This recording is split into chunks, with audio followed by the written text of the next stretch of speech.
창세기 1장 1절 2절 말씀 함께 봉독하겠습니다.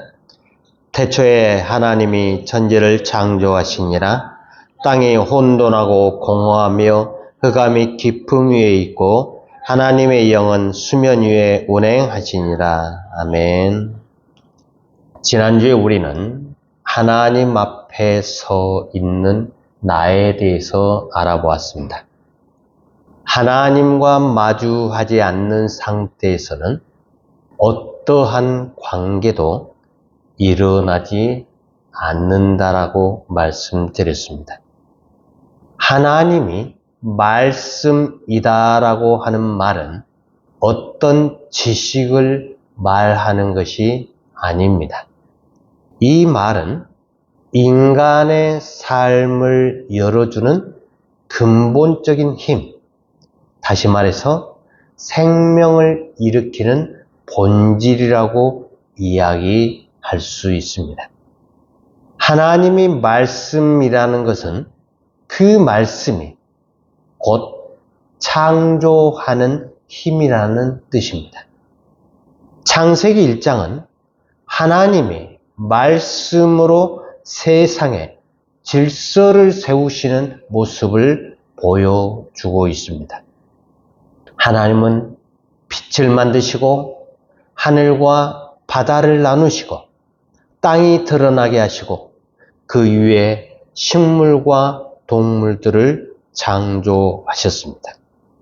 여기서 중요한 점은 하나님이 말씀하시면서 창조하셨다는 사실입니다. 하나님이 말씀이라는 어떠한 도구를 가지고 사용하신 것이 아니라 말씀하시는 그 자체가 창조의 행위였습니다. 하나님에게서 말씀은 곧 행하심이었고 그 행하심이 곧 창조였습니다. 그래서 창세기는 하나님이 무엇을 만드셨다라고 하는 데다가 초점을 두기보다는 하나님이 어떤 분이신가를 드러내는 이야기입니다. 창조는 하나님이 인간에게 말을 거셨다라고 하는 사건입니다. 이 창조가 하나님의 작품이 얼마나 잘 만들어졌는지를 보는 것이 아니고 만드신 분이 누구인가를 드러내는 사건이다라고 하는 사실을 우리는 분명하게 알아야 합니다. 예를 들어서 빛이 하나님의 말씀으로 창조되었다는 것은 빛이라는 결과물보다 빛을 만드신 하나님이 어떤 분이신가를 보여주고 있다는 것입니다. 하나님이 아니었으면 빛은 존재할 수도 없고 모든 것은 다시 어둠과 혼돈으로 빠질 수밖에 없습니다. 마찬가지로 궁창이 창조되지 않았다면 위의 물과 아래 물은 구분되지 못하고 세상은 혼란 속에 머물렀을 것입니다. 이 사실은 인간의 창조에서 가장 분명하게 드러나고 있지요. 하나님이 사람에게 자신의 호흡, 숨인 루하의 영을 불어 넣으셨을 때 사람은 비로소 살아있는 존재가 되었습니다. 인간의 생명은 하나님의 영이 주어지고 또 거두어지신 그분의 행위에 전적으로 달려 있다라고 하는 것입니다. 그래서 하나님의 창조는 피조물이 무엇이 되었는가 보다 창조주 하나님이 어떤 분인가를 드러내는 창조이다. 물론 3절부터 본격적인 창조가 시작이 되지요. 그러나 오늘 본문의 2절에 보면은 창조 이전의 상태를 이렇게 설명을 하고 있습니다. 땅이 혼돈하고 공허하며 흑암이 깊음 위에 있고 하나님의 영은 수면 위에 운행하십니다. 이 구절은 하나님이 무엇을 만드셨는지를 말하기보다도 창조 이전에도 하나님이 계셨다는 사실을 보여주고 있습니다. 만약 창조가 단순히 무언가를 만든 사건이었다 하면 이 2절은 여기에 굳이 있을 필요가 없는 것이죠. 그러나 창조의 중심이 만드신 분인 하나님에게 있다면 이 2절 말씀은 매우 중요합니다. 이것은 하나님의 창조가 무에서의 창조라는 사실을 말해주고 있기 때문에 그렇습니다. 여기서 말하는 무는 아무것도 없는 상태를 뜻하지 않습니다. 무라고 하는 것은 아직 드러나지 않는 상태, 아직 무엇이라고 불릴 수 없는 상태를 가리켜서 무라고 이야기를 합니다. 빛이 없으면 우리는 아무것도 인식할 수가 없습니다.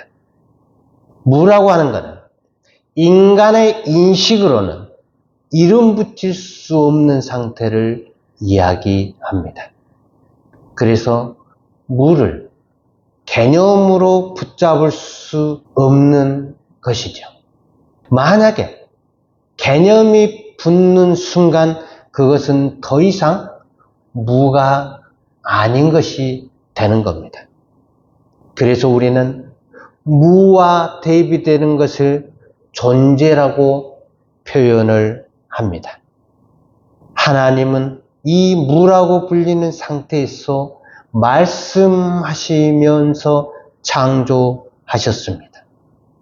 하나님은 말씀을 소유하신 분이 아니라 말씀 자체이신 분이기 때문에 하나님이 말씀하셨다라고 하는 것은 말씀인 하나님이 직접 행하셨다라는 뜻이 됩니다. 이 말씀의 행위로 인해서 피조물은 무에서 존재로 옮겨지게 되지요. 그리고 혼돈과 공허에서 질서의 세계가 드러나게 됩니다. 하나님이 행하지 않으셨다면 모든 것은 끝없는 심연, 곧 무 속에 머물렀을 것입니다. 그러나 하나님은 말씀으로 피조물을 비로소 존재로 드러내게 만드셨습니다. 그래서 피조물이라고 하는 말은 무의 상태가 아니라 존재로 드러난 이후에만 사용할 수 있는 말이 되게 되죠. 이제 우리는 이 무를 이해하기 위해서는 우리 인간의 의식과 무의식의 세계를 생각해 볼 필요가 있습니다. 의식이라고 하는 것은 우리가 깨어있는 동안 생각하고 판단하고 느끼고 행동하고 하는 모든 인간의 정신활동을 이야기하고 있습니다. 그러나 반대로 잠을 자고 있는 동안에는 우리의 의식이 아닌 무의식의 속으로 들어가게 되지요. 그래서 우리가 깨어 경험하는 모든 세계는 바로 의식 속에서 형성되게 됩니다. 그래서 세계라고 하는 것은 단순히 우리의 눈에 보이는 삼라만성이나 건물이나 그러한 눈에 보이는 것들이 아니라 우리의 의식이 바깥 세상과 관계하는 속에서 생겨난 것이다 라고 이야기합니다. 그래서 내가 의식을 할 때 세계가 생겨나게 되고 세계를 가지면서 나는 그 세계 안에서 살아가게 되지요. 의식은 어떤 고정된 물건이 아니기 때문에 계속 우리 속에서 일어나는 것입니다. 그리고 이 모든 의식은 나 없이는 불가능하지요. 그래서 인간의 나는 의식을 가능하게 하는 중심이지만 동시에 의식되지 않는 영역, 곧 무의식과도 맞닿아 있는 존재라고 하는 겁니다. 이 지점에서 인간은 존재와 무의 경계에 서 있는 존재이고 하나님의 말씀으로 비로소 존재로 살아가게 되는 사람다라고 하는 것입니다. 그래서 우리가 사는 세계는 단순히 눈앞에 펼쳐져 있는 공간만이 아니다.